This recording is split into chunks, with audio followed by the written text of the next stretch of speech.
Semangat pagi, sekarang hari Kamis, 4 Februari 2021. Kembali kita bersekutu dalam persekutuan doa anggota keluarga Allah. Memulai dengan menenangkan hati, menenangkan pikir dalam saat teduh sejenak.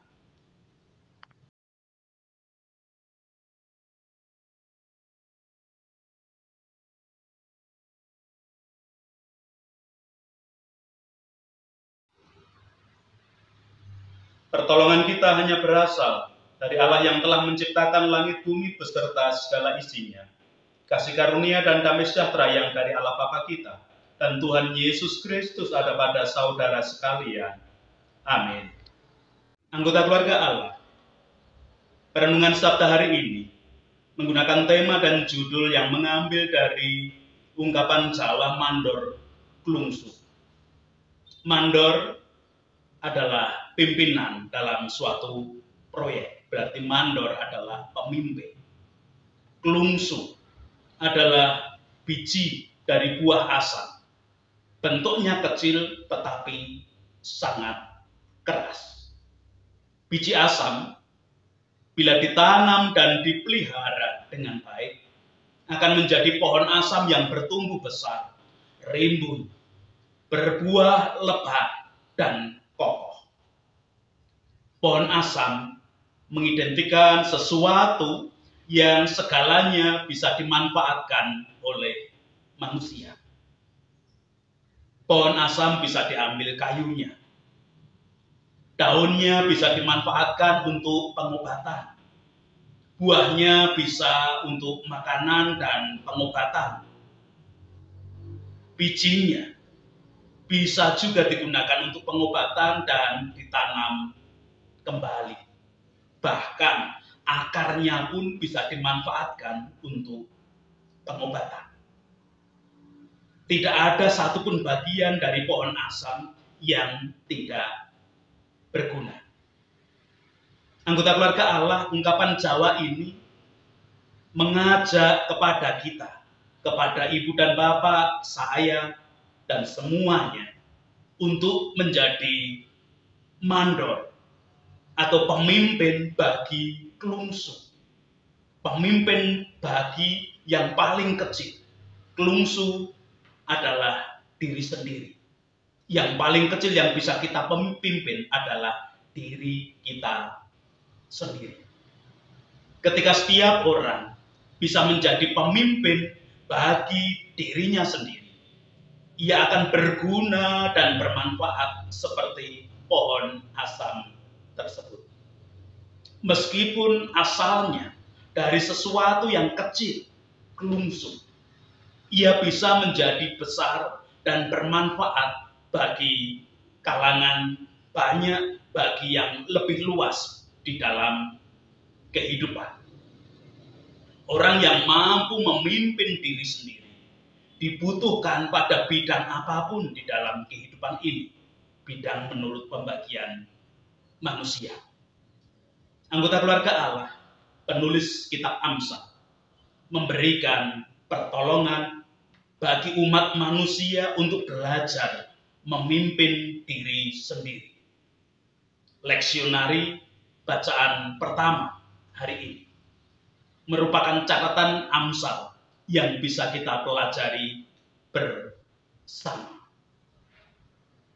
Kitab Amsal pasal 12 ayatnya 10 sampai dengan 21 demikian. Orang benar memperhatikan hidup hewannya, tetapi belas kasihan orang fasik itu kejam. Siapa mengerjakan tanahnya akan kenyang dengan makanan, tetapi siapa mengejar barang yang sia-sia tidak berakal budi.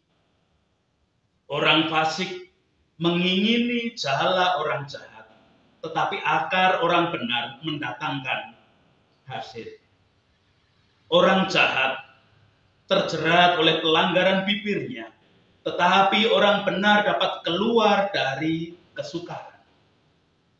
Setiap orang dikenyangkan dengan kebaikan oleh karena buah perkataan, dan orang mendapat balasan daripada yang dikerjakan tangannya.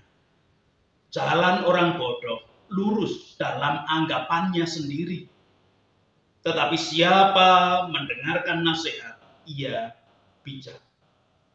Bodohlah yang menyatakan sakit hatinya seketika itu juga, tetapi bijak yang mengabaikan cemooh.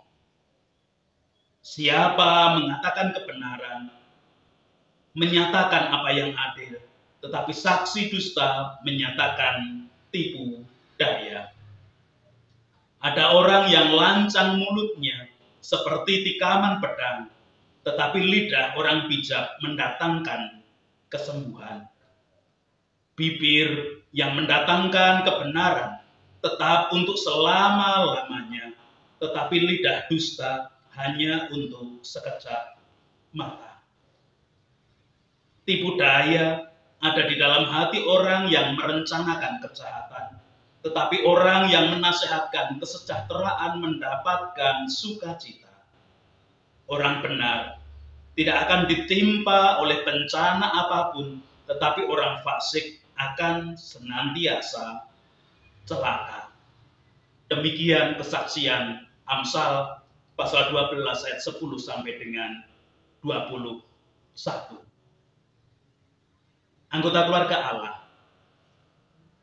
Amsal memberikan pengajarannya lewat pilihan.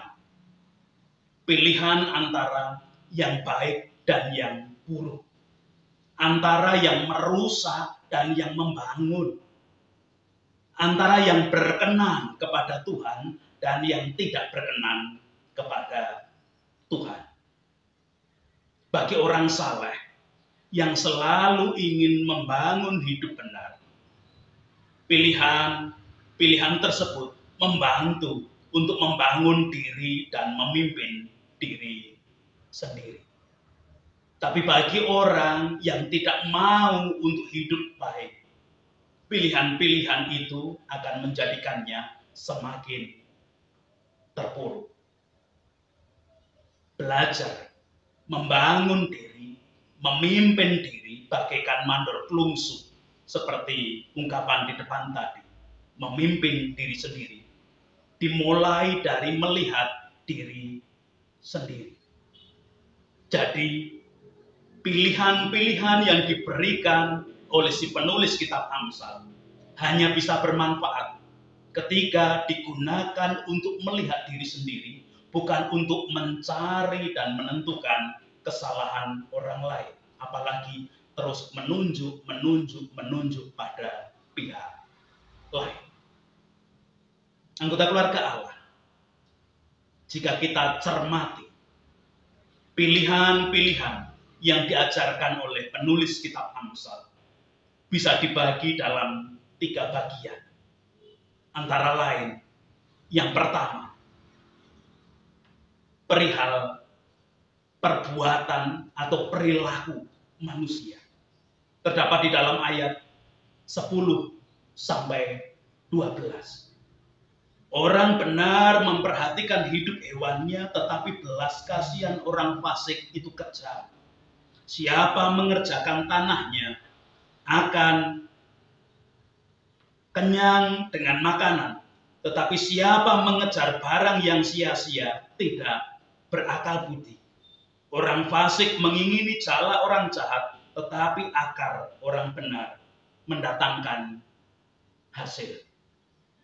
Bagian-bagian perbuatan yang harus dipilih, menjadi orang benar atau orang fasik, menjadi orang yang berkenan kepada Allah atau menjadi orang yang hanya nuruti keinginan diri sendiri.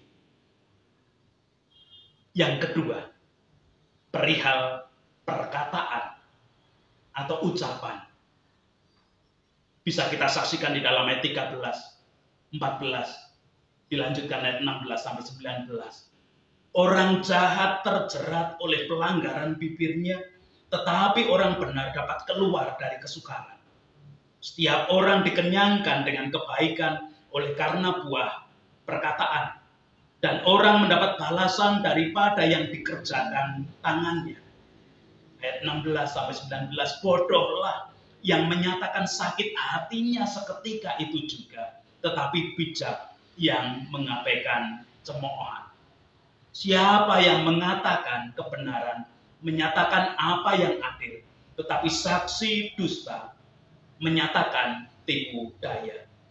Ada orang yang lancang mulutnya seperti tikaman pedang, tetapi lidah orang bijak mendatangkan kesembuhan. Bibir yang mengatakan kebenaran tetap untuk selama-lamanya, tetapi lidah dusta hanya untuk sekejap mata. Bagian pertama, perbuatan, perilaku, tingkah laku manusia. Bagian kedua, apa yang keluar dari mulut, yang keluar dari bibir. Bagian yang ketiga, perihal hati. Hati yang menangkap peristiwa keadaan yang sedang terjadi, dan hati yang harus menentukan sikap, menyikapi bagaimana aku harus menanggapi peristiwa-peristiwa keadaan yang sedang terjadi tersebut. Ayat 15, 20 dan 21 menjadi kesaksian bagi kita semua. Jalan orang bodoh lurus dalam anggapannya sendiri, tetapi siapa mendengarkan nasihat, ia bijak. Tipu daya ada di dalam hati orang yang merencanakan kejahatan, tetapi orang yang menasehatkan kesejahteraan mendapat sukacita. Orang benar tidak akan ditimpa oleh bencana apapun, tetapi orang fasik akan senantiasa celaka. Hati menangkap peristiwa-peristiwa yang terjadi, membuat keputusan aku mau menanggapi bagaimana, dengan kebenaran atau aku ingin balas dendam. Dengan hati yang tetap tenang karena yakin ada kuasa Allah, aku akan memberontak dengan segala keadaan yang tidak nyaman ini. Anggota keluarga Allah, sekalipun perihal hati ditulis pada bagian akhir, bagian yang ketiga, namun biasanya justru menjadi pusat, sumber kehidupan yang kemudian diwujudkan di dalam perilaku, perbuatan, demikian juga diwujudkan dari dalam kata-kata. Perbuatan dan ucapan biasanya menjadi buah dari hati yang merasakan dan harus menyikapi keadaan yang sedang terjadi.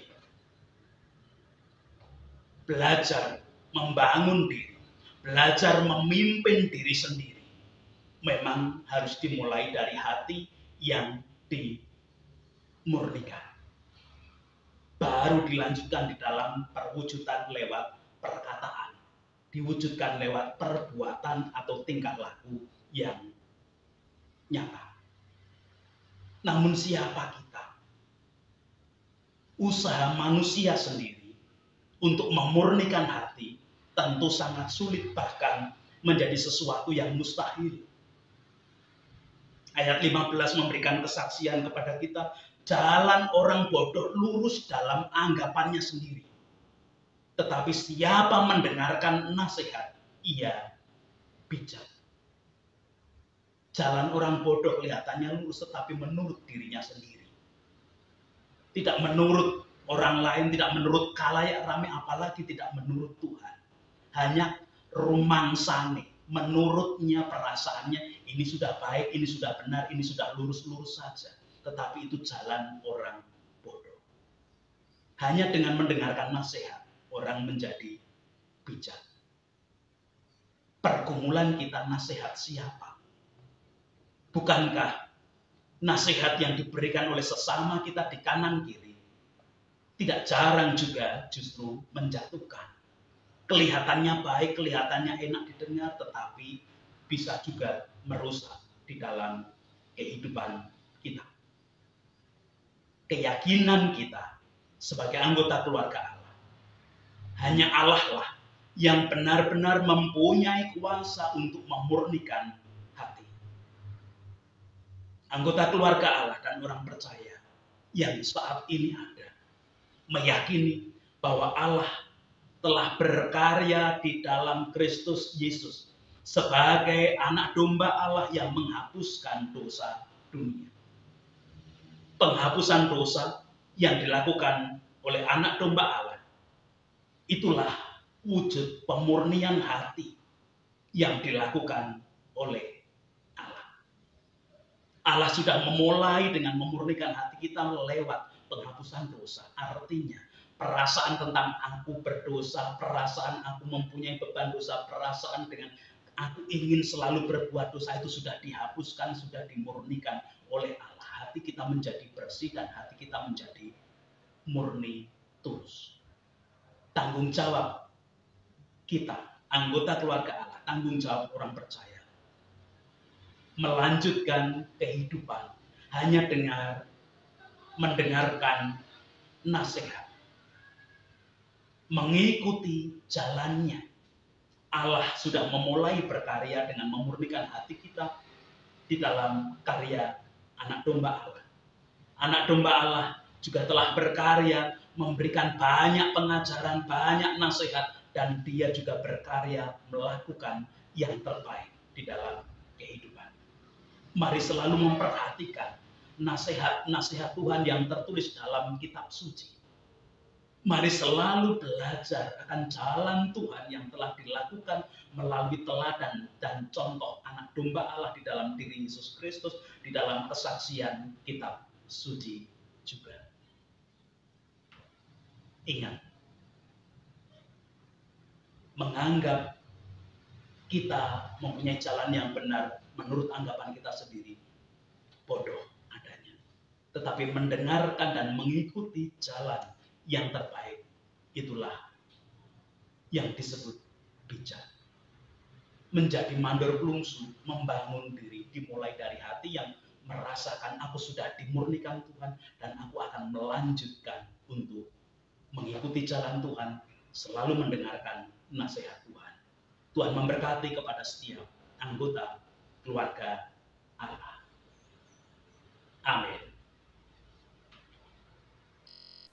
Anggota keluarga Allah, kita patut bersyukur menerima sabda hari ini, di mana kita diperingatkan untuk membangun diri, memimpin diri sendiri, menyadari bahwa kita sudah dimurnikan oleh penebusan anak domba Allah. Namun kita juga tetap sadar siapa kita. Tanpa pertolongannya di dalam belajar memimpin diri sendiri, sia-sialah hidup kita. Kita menanggapi sabda hari ini dengan nyanyian keyakinan dari Kidung Pasaman Kristen BMGJ 149, Gusti nuntun.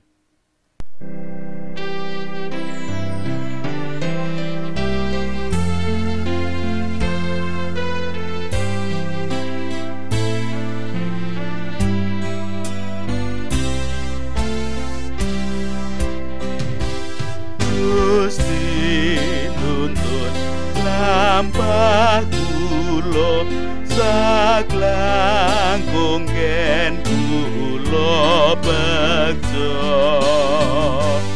selami wa tepi ugi tansah dipun kanthi Gusti.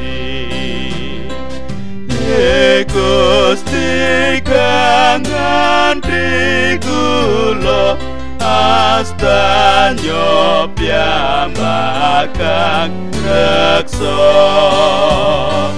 ila kula manut Gusti kang tatos panebus yakti. Dosa ing wanci siang punapa kesaput ratri mana peteng miwah padang kula tansah dipun gandhi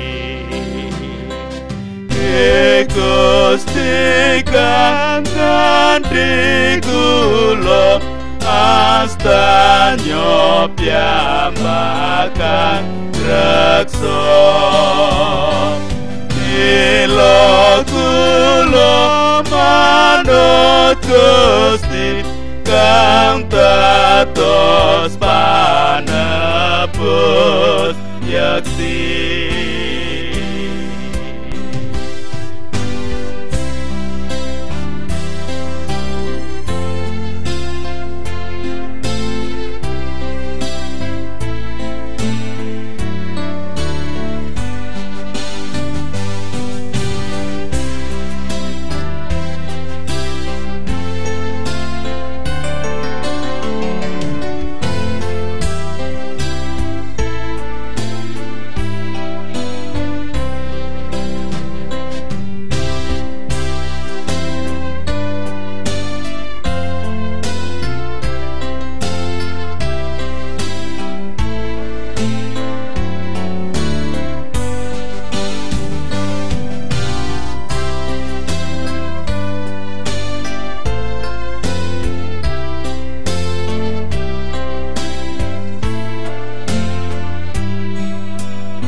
Gusti nuntun kula pasrah layan trima ing satita nadyan ngantos sugeng janji kula tansah dipun gandhi Gusti kang gandhi kula astanyo piyambakan reksa mila kula manut Gusti kang tatos panebus yakti